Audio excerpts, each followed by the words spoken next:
In this video, I'm going to show you how to change your Facebook page name. To get started, the first thing that you'll need to do is to open your Facebook page on your Facebook account. On your Facebook page, go ahead and head over to the menu section. Now in here, go ahead and head over to the settings by clicking on this icon. On settings, go ahead and search for page name. You can also look for the page name settings on the settings and privacy section, but it's faster to look for page name using the search bar. So click on the name option to be able to change your Facebook page name.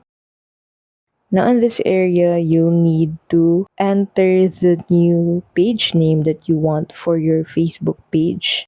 Go ahead and enter the Facebook page name that you want and click on the review change. Now in here, you'll need to enter your Facebook password to confirm the changes that you want for your Facebook page. Once you've entered your Facebook password in this area, you'll be able to successfully change your Facebook name to a new name. And that's how you can simply change your Facebook page name. Thank you so much for watching, and we'll see you in the next video.